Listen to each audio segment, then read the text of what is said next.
Bienvenue à toi sur le podcast Entrepreneur né pour impacter. Le podcast qui va te permettre d'atteindre la liberté financière tout en restant authentique. Et ça tombe bien. Aujourd'hui, j'ai envie de parler d'un sujet qui te crispe, qui te paralyse, qui te tétanise, voire parfois qui te dégoûte. Allons véritablement dans les mots.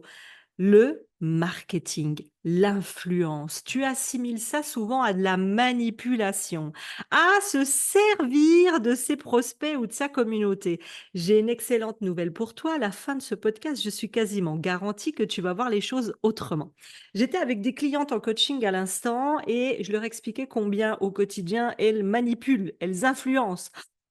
Mais non, mais jamais de la vie. Nous, on est des entrepreneurs dans l'humain, dans le cœur.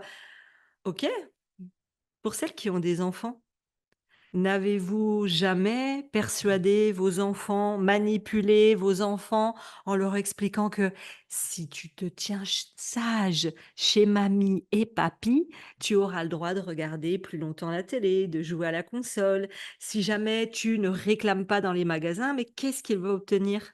Tu jamais fait ça? Dans tes relations amoureuses, je vais prendre un exemple. J'ai une de mes meilleures amies qui est enceinte actuellement. Elle était fatiguée, on était chez elle et je la vois arriver en appelant son amoureux, en lui disant: «Mon chéri, oh là là, en ce moment, je suis tellement fatiguée et quand tu me sers du thé ou quand tu t'occupes de moi, ça me fait du bien». Et là, elle est venue le chouchouter, le choyer. Autre exemple, une autre cliente, on en parle aujourd'hui, qui nous dit: «Ah bah oui, moi je fais toujours ça avec mon mari». «Ah bon? Et comment ça tu fais toujours ça avec ton mari?» «Ah là là chérie, j'ai mal au dos ici là. Tu sais, tu peux regarder parce que toi, tu arrives vraiment à bien détecter où est-ce que j'ai mal. Ah, ça me ferait vraiment du bien si tu pouvais trouver. Ah oui, d'accord, mais je te fais un massage de 5 minutes, hein».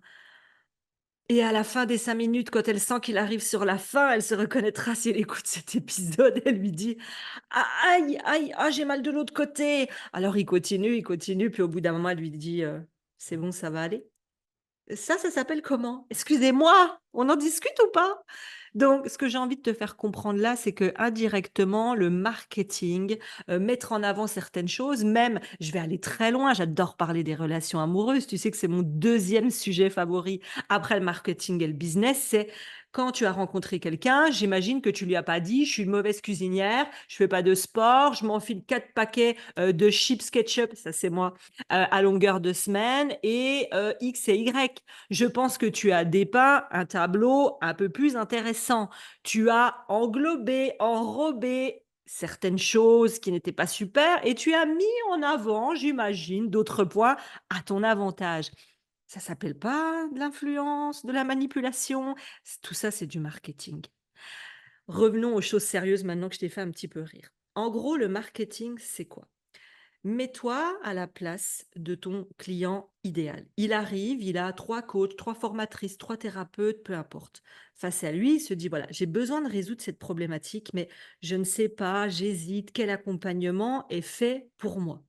Eh bien, toi, quand tu arrives dans ta posture de leader, d'entrepreneur confiant, conscient de son offre et des avantages qu'elle a, tu es capable d'arriver devant ton client, lui dire: «Je comprends, aujourd'hui, vous avez telle souffrance. Je comprends qu'aujourd'hui, vous ayez plein de choix sur les réseaux sociaux. On ne sait même plus où en avoir de la tête. Par contre, ce que vous me permettez, c'est de vous présenter en quoi mon offre est différente des autres qu'on trouve sur le marché.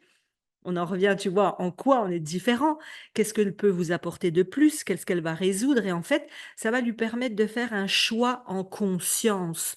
Moi, dans ma vision des choses, quand je parle de choix en conscience, c'est que moi, je ne force personne. Je dis toujours: «Voilà ce que j'ai à te proposer, tu prends pas». Le marketing, il peut y avoir du marketing pushy, du marketing bullshit, du marketing dégueulasse, comme il peut y avoir du marketing sincère, authentique.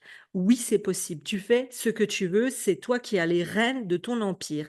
Eh bien, moi, je présente et je dis: tu prends pas, voilà les conditions». Ça en reste là. Je suis pas dans la force, je suis pas dans l'objection, la contre-objection, sauf si je sens qu'à un moment donné, ça peut aider la personne, mais je suis pas dans le: «Il faut qu'il signe à la fin du rendez-vous».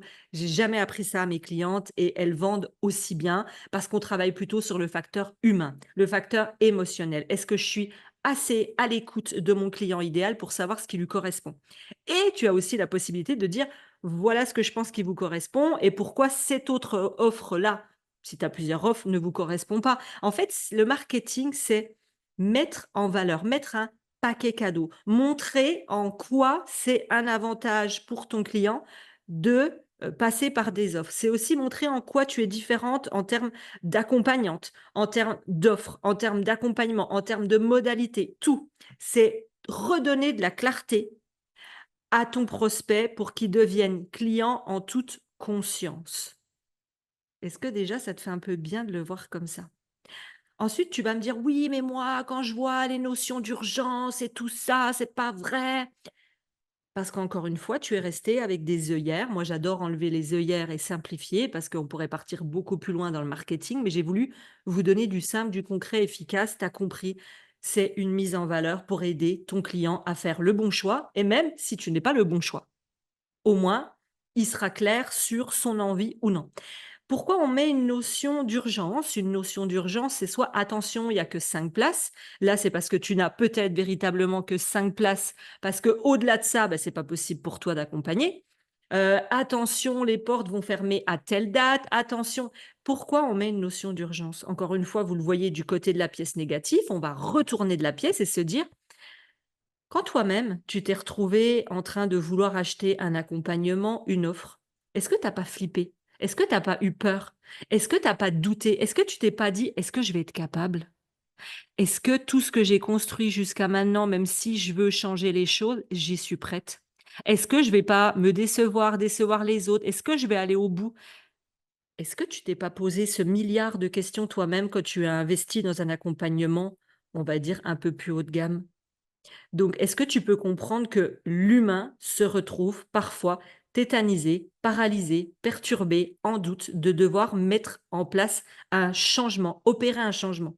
Parfois, je vais te donner un exemple, tu peux avoir, des compulsions alimentaires depuis 10 ans, te dire: «Ça y est, je suis prête, je vais investir dans le bon accompagnement qui va m'aider à arrêter ça» et au fond de toi, dans ton inconscient, il y a le: «Mais oui, mais si je mange plus, heu, est-ce que je vais toujours prendre du plaisir? Mais oui, mais si je perds du poids, est-ce que je vais toujours plaire ou est-ce qu'au contraire?» Il y a un milliard de questions qui se passent et souvent on dit que les personnes qui ne changent pas, c'est parce qu'elles trouvent des bénéfices secondaires, n'oublie pas ça chez tes clients, des bénéfices secondaires à ne pas changer. Et là, la notion d'urgence, c'est vraiment le client a besoin de se retrouver, c'est psychologique, au pied du mur, mais pas négativement, mais au pied du mur pour dire: «Allez, vas-y, c'est maintenant. Arrête de te poser des questions, arrête de te maltraiter mentalement. Vas-y, essaie, lance-toi».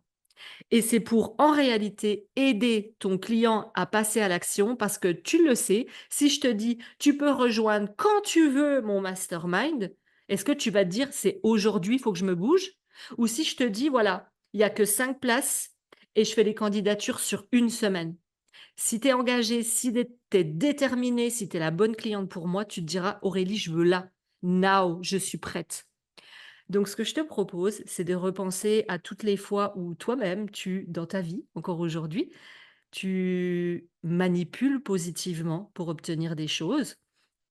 Est-ce que c'est OK pour toi de te dire que le client, oui, tu vas lui proposer en quoi tu serais une bonne option ou pas pour lui et au moins il fait un choix en conscience. Et la notion d'urgence, c'est pour l'aider à dépasser ces peurs qui le paralysent et qui font qu'il n'arrive pas aujourd'hui à passer à l'action. J'espère t'avoir réconcilié avec le marketing. Le marketing, tu peux en faire ce que tu veux, c'est toi qui définis. Est-ce que tu as envie que ce soit authentique, humain, pushy? Tu choisis tout ce que tu veux.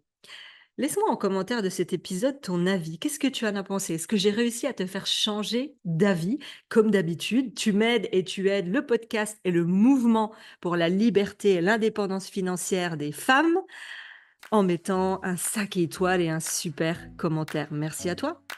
Ciao, bye bye et à bientôt dans un marketing éthique.